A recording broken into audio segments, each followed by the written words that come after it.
Hello, I want to talk about a movie called Cronos, and it is, I don't know how to pronounce the guy's name because he's like Spanish.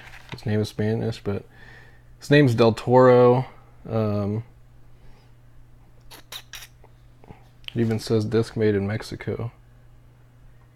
Guel, Guel, Guillermo, Guillermo, Guillermo Del Toro. I don't know. It's hard for me to pronounce. He's made a lot of good movies, though. A lot of people might know him for Pan's Labyrinth. I don't know a lot of his other movies that he's made. I don't know if he did The Devil's Backbone or not. I haven't even seen that one, but I know he's done a lot of other good movies. This is one of his earliest ones. I don't know if it's his first big film or not. I guess it was made in 1993. But he's really good at making like horror movies and being really dreamy and stuff. This is a Criterion Collection edition. And so somebody donated this to me a long time ago. I'm really grateful I finally got around to it months, a long time later. I'm finally going to start going through my movies. But I thought, I should get to this one. So I popped it in a few nights ago, watched it by myself at night, and I really enjoyed it. And for a lot of movies, I love to read the reviews, get on Rotten Tomatoes, and I check them out, a lot of times before I even watch the movie, whether they spoil it or not. I like to see what people think about it and kind of get an idea of what I might think about it before I even watch it. And it has, great reviews. It's in the Criterion Collection, so pretty much, the movies that they choose are great movies. A lot of cult type movies that are, obscure or, really artsy. I think that any true movie collector should have some Criterion Collection DVDs or Blu-rays in their collection. It might sound kind of prideful, but it's just like a personal preference. But, I'm blessed to have a handful of them. There's a lot more that I'd like to get. I don't even know how I came across this. I got a movie list that I just throw different movies that I would like to have on there. Some that I've seen, some that I haven't, some that I'm interested in. Some that I have like no clue about that, maybe I read somewhere, somebody said it was good or something, I don't know. So there's kind of a long list that I've just been tossing stuff on. And I don't know I know that the director is good and it's a Criterion Collection, so there's a lot of reasons it could have been on the list. But particularly, I don't really know.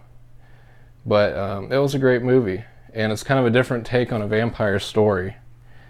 And I'll read what it says on the back here, basically about the movie. It says, Guillermo. I don't even know why I'm even trying to pronounce that. It's just trying to show you how bad I am at pronouncing this. It's Guillermo. Guillermo del Toro made an auspicious and audacious feature debut with Cronos. Okay, so this was his feature debut. A highly unorthodox tale about the seductiveness of the idea of immortality. An antiques dealer Jesus Gris, Federico Lupi is the actor, happens upon an ancient golden device in the shape of a scarab, and soon finds himself the possessor and victim of its sinister addictive powers, as well as the target of a mysterious American named Angel, a delightfully crude and deranged Ron Perlman, who I was really surprised to see in this film because I had no idea that he was in this movie. I don't really check into a lot of the actors and stuff all the time. I checked the reviews. I knew who the director was, but I didn't know who was really starring in it. And I really didn't expect Ron Perlman to be in it at all. And he was great in this movie.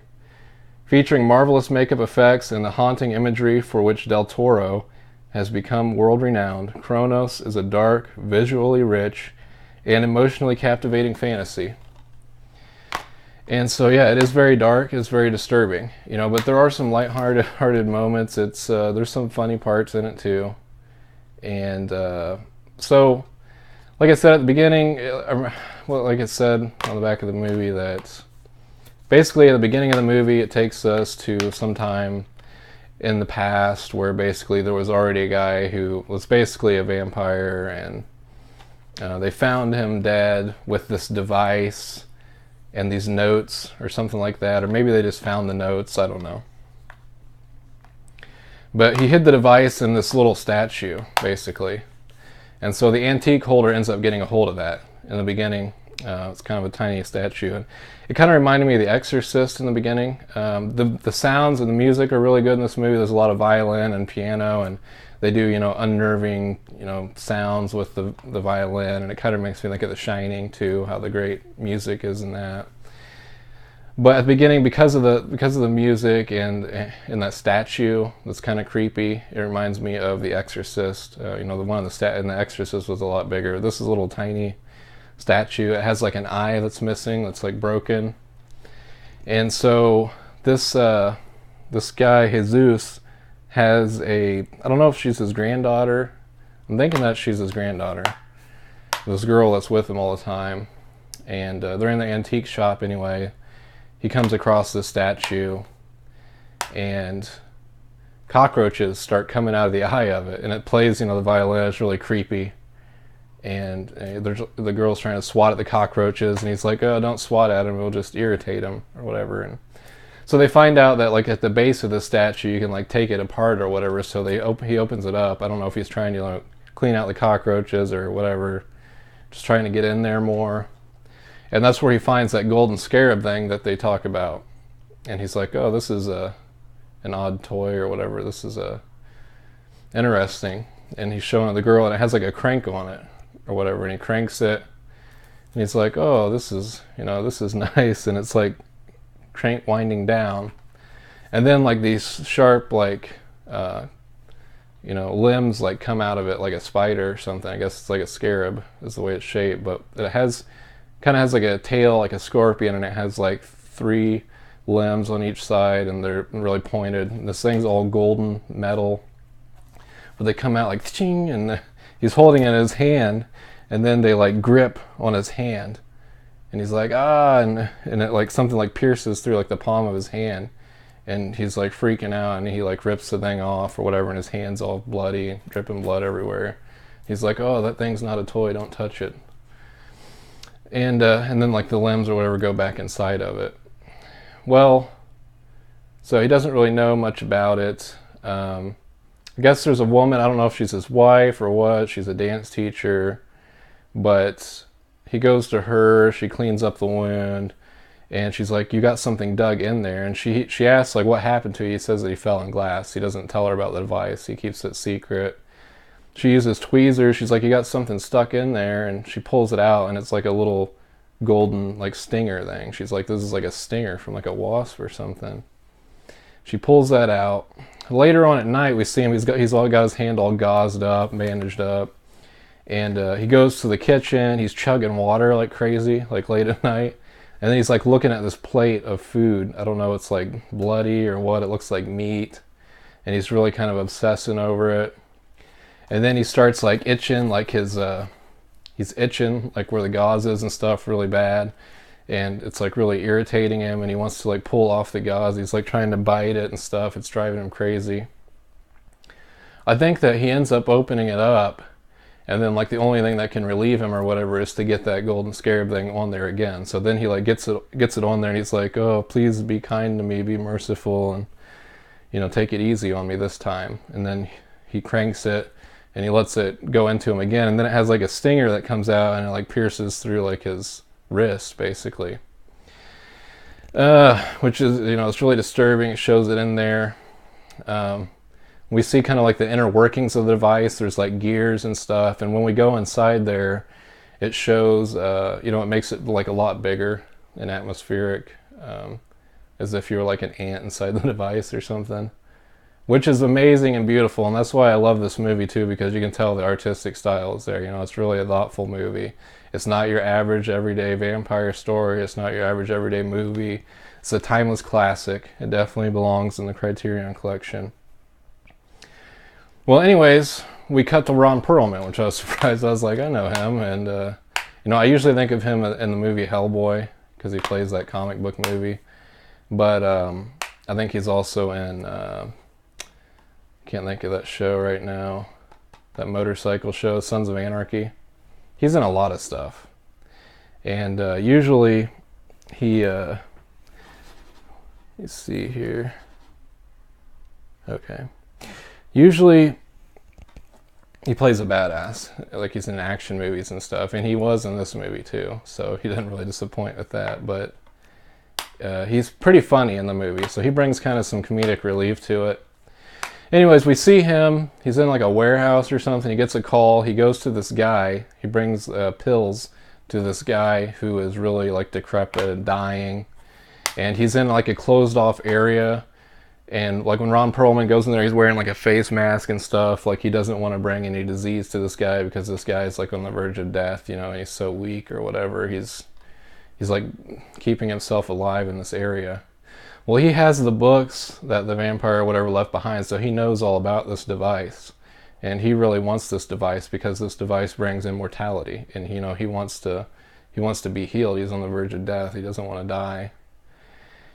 And so basically he sends Ron Perlman, he's Ron Perlman's uncle in the movie. I mean, he plays the character's uncle. And so he sends him, Ron Perlman's like the stooge that gets sent to do the dirty work. And so he sends him to this antique shop. He's looking, they have like all these statues that he's looked for because he knows it's in a statue. And he's been going through, you know, getting all these statues, couldn't find it. Well, they find out that there's one in this antique shop where this guy had it, so he sends him there. He destroys the shop and stuff. He doesn't have the device because they have it hidden. And from there on, it's a little bit blurry to me to go into all the details. And I don't want to spoil every little detail anyways. You really should watch this movie if you're into dark, artsy kind of horror movies. But I will say that... So there's kind of like a battle between these two guys. This one guy wants the device, the other guy has it. They do end up meeting up eventually, and the guy who's dying, you know, he's like, you haven't used it yet or whatever, have you? And he finds out that he did, and he's like, you fool, like you shouldn't have done that. And he doesn't know, you know, he tells him more about it. He tells him that there's like an insect inside of this device, okay, that has, you know, the secret to immortality or whatever.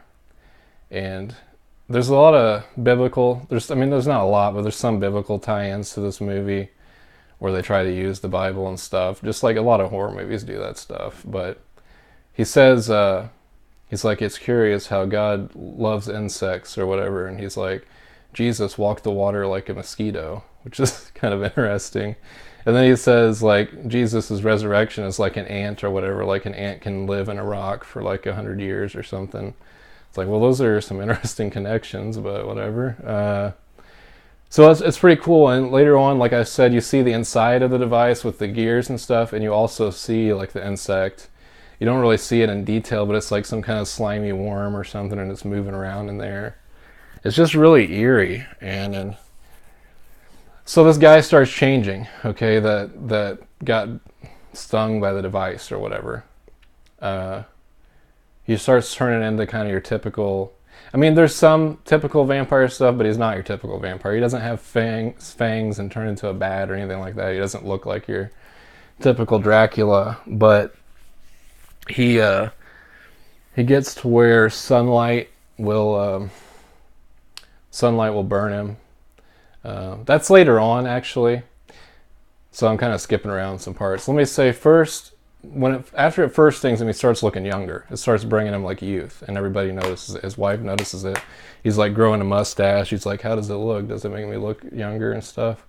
And do you like it? And she's like, yeah, I like it. And well, later on they're at a party, and there's this guy like coughing up blood. He's sick or whatever, and he's like coughing into a napkin, and like blood comes out. The guy notices it, Jesus, and he starts like focusing in on it. You know, he's like, oh. And so the guy goes up to the bathroom, and he's coughing up there, and Jesus follows him up there, and he's got like blood all over the sink and stuff, and Jesus is like, are you okay? And he's like, yeah, like I'm all right now. And he walks away. He leaves like the puddle of blood and stuff up there, which was first is like, man, that's like, who does that? But Jesus, like, it starts getting really creepy because he starts like wanting to taste the blood, and he starts like getting in really close to it, and it's all like seductive and stuff. And, you know, they kind of drag that scene out. It makes you feel really uneasy. That's the really disturbing part about it to me, is like when he's feasting on the blood. And it just shows him, like, you know, slowly wanting to taste it. He's like playing with it with his fingers and stuff. Then there's a guy that comes out of the stall and he's like, oh, he like straightens up, you know, and he doesn't want to be seen doing that. And the guy comes in, he's like, oh, look at this mess. Who does this? What kind of, you know, beast does this? And he starts like washing away the blood and stuff. He's like, oh. That guy leaves, and then he notices that there's still a small puddle on the floor. So he gets down on his knees, and then like he's going at it again, and then we see him slowly like lick it up. And it's like, But when he's tasting it, you know, there's these creepy sounds, and there's kind of like moaning or groaning, like whispering, like, I don't know. I can't do it, but it's a lot creepier than that. I was listening to it with headphones, which is a great experience. And, you know, that's the part that really made me feel disturbing. And, you know, when you've seen tons of movies and you're older and like nothing really scares you or unsettles you, and there's still stuff that can kind of get to you on a subconscious level like that, then that's an amazing movie to me. And, you know, it wasn't really like, you know, it's not like it was like really offensive stuff or anything. It's kind of typical, but the way the artistic style of it, you know, made it a little nastier, like, But, like I said, I can't really remember a lot from there. He keeps using the device. He starts using it on his chest, like on his heart and stuff, and it brings him relief and everything. And well, Ron Perlman, like, still, he's going after this device. Like the angel guy still, or the angel is Ron Perlman. The other guy, his uncle, still wants this device. He keeps sending him after him. Eventually, they get into a fight, and Ron Perlman beats him up. And that's what I'm saying. Like, Ron Perlman does like the action stuff. But earlier on, he's funny, and he has like this nose job thing where when he first comes to him for the statue, and he's friendly with him, he has like these cutouts that he, like, shapes of noses that he puts up to his nose, and he's like, which one looks good? And he's like, do you like this one? And he's like, how about this one? He's so corny and funny. It's great. But then, you know, he's like a badass when he's like kicking his butt. He's punching him and just beating the crap out of this guy. He's really ticked off because he's basically tortured by his uncle. I think he's waiting for his uncle to die so he can take his money. That's what he wants. And he's just sick of his uncle, you know, as he's living, bossing him around and, you know, doing all of his dirty work. Like basically being his slave. But he's enduring it because he wants the benefits or whatever. We find that out later on. But they get into this fight on the top of like a cliff, basically. Ron Perlman pushes the car off a cliff with the Jesus guy in it. And it's funny because like when he pushes the car off the cliff, he's trying to push it or whatever, then he gets into like a football stance, like, and he runs at it like full force and puts all of his power into it. It goes over the edge. You know, he thinks he kills him. Well, Jesus is immortal because he's been taking that stuff or whatever. So it's after that point that the sunlight starts to affect him. Okay, he comes... they do like a funeral for him, actually. They do a funeral for him. He basically stays dead or whatever until they're about to cremate him in the casket, in like a wooden casket.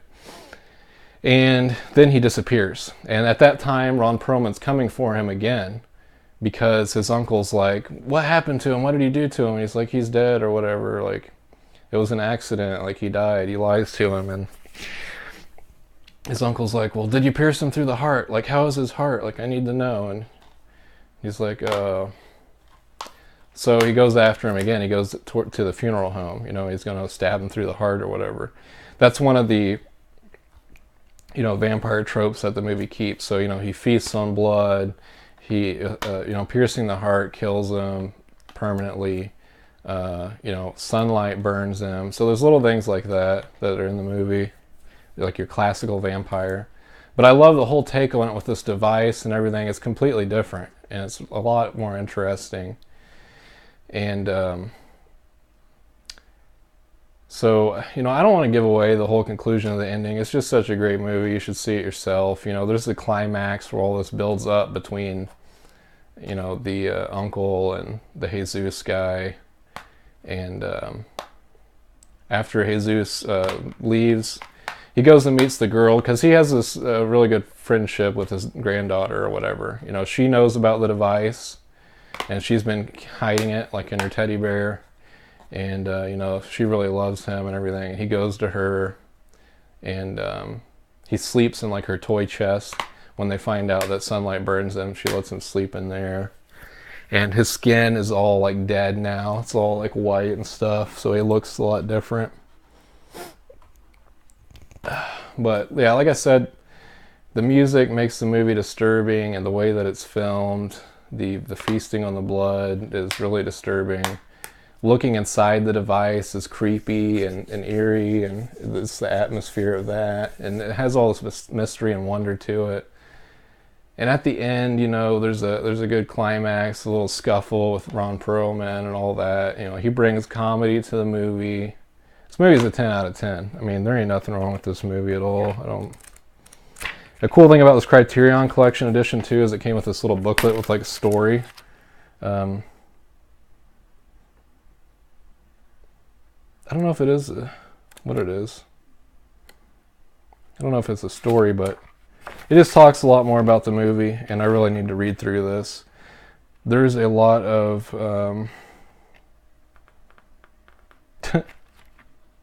there it is. Okay, it talks about the characters a little more. There's also a lot of special features. I was looking at some of the Ron Perlman interview. It was interesting, and I want to watch all the rest of them. It's a movie that I'd watch again and again and again. It's a movie that I would show to anybody who loves vampire movies or horror movies or artsy movies or just good movies.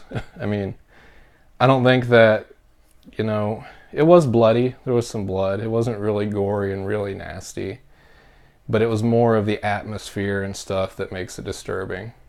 So, watch this movie if you're into that kind of stuff, Cronos. And I really want to check out all the rest of Del Toro's movies.